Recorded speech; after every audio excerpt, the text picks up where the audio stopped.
Hello, Morongo Basin and listeners around the world online at Z107.7fm.com. This is your Z107.7 local news for Saturday, October 11th, 2025. Carrie Baker, author of Down on the Corner, Adventures in Busking and Street Music, will be in conversation with music journalist Steve Hockman this Saturday at 5:30 at Desert General in 29 Palms. Reporter Gabriel Hart caught up with Baker for some more insight into his book on street music and a further explanation of busking to the uninitiated. In the intro to his book, Down on the Corner, Baker says busking entered the English lexicon as what Merriam-Webster defines as, quote, a person who entertains in public space for donation. Its origins from the Italian buscare and the Spanish buscar, meaning to look for. When Baker discovered busking in 1970, he was a young boy in Chicago, walking down the open-air flea market on Maxwell Street, where he heard a National Steel Resonator guitar for the first time, played by a blind man named Arvella Gray, a local Chicago legend. But the first thing we heard upon parking our car across the street was the steel resonator, a slide guitar. We found this guy. He was a blind black man of about 60-something, just playing the steel guitar outside and playing a version of the folk blues song John Henry for 30 minutes, just assuming that people were passing anyway. He just stayed with this song, which was his greatest hit. So I tapped him on the shoulder at some point and introduced myself and found out that his name was Arvella Gray, and that people knew him as Blind Arvella Gray. He had a tin cup. He was the model busker. I'd never seen a street singer before, and although I knew a little about blues, listening to Led Zeppelin and the Rolling Stones, and basically from rock, this is about as authentic as it had gotten in my experience. Baker chronicles busking's origins from early folk, country and blues, to a cappella doo-wop, from its outlawed eras to its power in numbers, all the way to minimalist punk rock, with performers like Bob Dylan, by way of Woody Guthrie and Ramblin' Jack Elliott, the Violent Femmes, and Billy Bragg, all helping normalize its timeless street-level appeal. Baker also cites local high desert artists Victoria Williams and Tim Easton as important characters in busking's continuum. I asked Baker what might seem attractive about the busking experience to a performer. Well, it gives people a chance to get out there on their own hours, on their own terms. They may not have another way to play. Some of them haven't been admitted to the world of clubs and bookings yet. And while busking is now a very common sight in public streets, Baker reminds us that by tradition, it carries an element of risk and rebellion, citing the NYC beatnik riots in the 60s with Greenwich Village street performers on the front lines. It was a whole lot more rebellious once upon a time before busking was welcomed. Right. Busking is saving downtown of just about any town USA. You can order anything you want on Amazon these days, but what's going to make you go downtown is the possibility of a live experience, of an interaction, of seeing members of the human race. Washington Square in Greenwich Village in New York, when there was the beatnik riot. There wasn't going to be a riot, but it just broke out spontaneously. Buskers versus the city. And the city had to ask itself, hey, are buskers really that bad, or are they maybe providing a little bit of life down here? Carrie Baker's live conversation and book signing for Down on the Corner, Adventures in Busking and Street Music starts this Saturday, October 11th at 5:30 p.m. at Desert General in 29 Palms. Admission is free and open to the public. Reporting for Z107.7, I'm Gabriel Hart. The Highway 62 art tours continue for their second weekend in the high desert. Just about anywhere you go this weekend, you'll be within a bunny hop of an artist's studio or home that they've generously opened up for tours, discussions, and in many cases, sales of their art. The annual art tours run the first 3 weekends in October, and there are lots of ways to stay informed on who and what will have their studios open. Stop by local area businesses and pick up a program. The Full Color Program Guide gives you not only who's opened up their studios, but also how to get to some of the more remote locations. Don't trust GPS with dirt roads and sandy washes. They also have an app for iPhone and Android. We'll have a link to the Highway 62 Art Tours website at ours, and be on the lookout for signs around your neighborhood for an open studio. It's a great way to meet neighbors and connect with the many artists we host here in the high desert. The Joshua Tree VFW are holding a dinner this evening to celebrate 250 years of Navy excellence. The dinner will be manicotti, salad, garlic bread, and a slice of Navy birthday cake. Swing by the post today and you can purchase a ticket for $20. The ceremony and cake will be at 4:30 sharp, and the dinner will start at 5 to 7. And the dinner will be served between 5 and 7 o'clock. The Joshua Tree VFW is located at 6402 Veterans Way, right off Highway 62 in downtown Joshua Tree.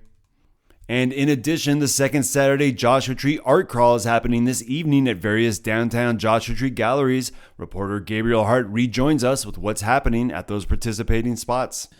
Coyote Little Gallery presents Desert Daredevils, featuring works from Kate McCabe and Tanya Van Perry's from 6 to 9 p.m. From her sculptural Doomsday Optimus cakes to her legendary Gold Tooth marshmallow, McCabe's art explores the chaotic beauty of human communication and life's upheavals. Tanya Van Perry's brings a playful edge to her work, blending tongue-in-cheek proverbial phrases with dynamic folk art-inspired symbolism. Her creations invite viewers into a world of hidden satire and craftsmanship. And on the stage outside, in conjunction with Art Tours After Dark, musical guests Landroid, Karma Dealers, and Earth Girl Helen Brown will be performing. Coyote Little is located in the Art Queen complex. Hey There Projects presents Deadly Prey, movie posters from Ghana. Featuring various Ghana artists, these notorious movie posters depict American films in more sensational, hyper-violent, absurd imagery, often with scenarios that don't actually appear in the films, making each one of these savage but unmistakable pieces singular works unto themselves.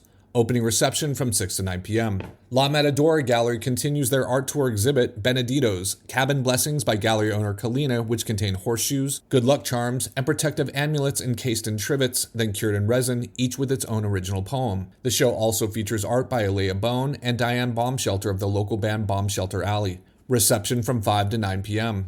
Reporting for Z107.7, I'm Gabriel Hart. Yucca Valley's town-wide crack slurry and Cape Seal project continues this weekend, and there's road construction scheduled to take place today.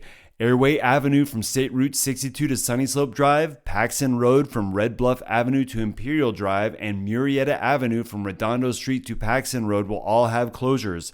During construction operation, detours will be clearly posted to guide drivers around alternate routes. Lane closures are also scheduled for the following streets: Onaga Trail from Sage Avenue to Barbary Avenue. While you're out there driving around and looking at the art, be aware that construction is happening. And if you have a car, truck, motorcycle, or some other wheeled vehicle you'd like to show off, you can this Sunday at the Moose Lodge in Luxurious Landers. And the best part is you get fed and the money is going to a good cause. They're going to be holding a car show and breakfast starting at 8:30 a.m. Breakfast at the Moose Lodge is only $10, but if you spent today shining up your ride and want to show it off, up your donation to $15 for breakfast and an entry into the show. Breakfast wraps up at 10:30, but the car show goes until early afternoon. If you don't have a car to show off, come check out what your friends and neighbors are working on and get inspired to get yours ready for the next one. That's all happening this Sunday at the Moose Lodge, located at 58266 Ricci Road in Landers.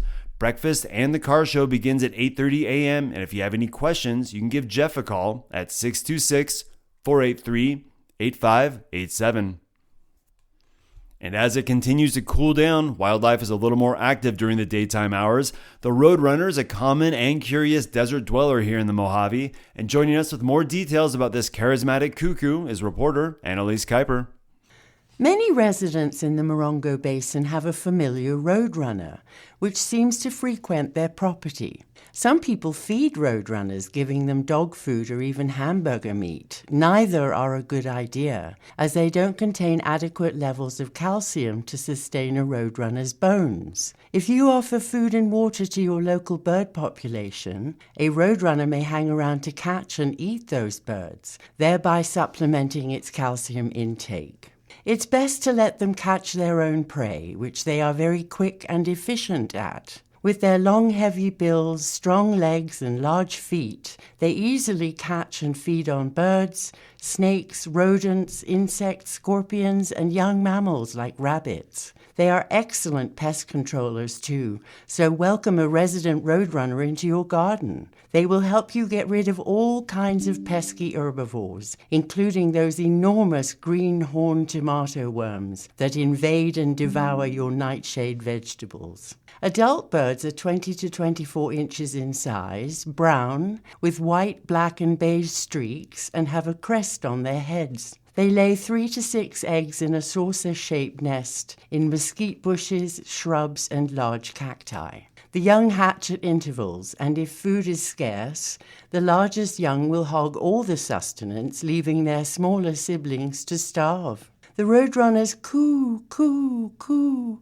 calls sound more like a sad dog, and I have gone looking for the hurt puppy more than once. They also make an unmistakable clattering sound with their bills and seem to enjoy the attention when interacting with humans. Members of the cuckoo family, roadrunners are fast sprinters and will run ahead of your vehicle before flying off to the side of the road. They do fly in short bursts, but prefer to be firmly on the ground. Roadrunner sightings are a happy experience and sure to put a smile on your face. Reporting for Z107.7 News, I'm Annalise Kuiper.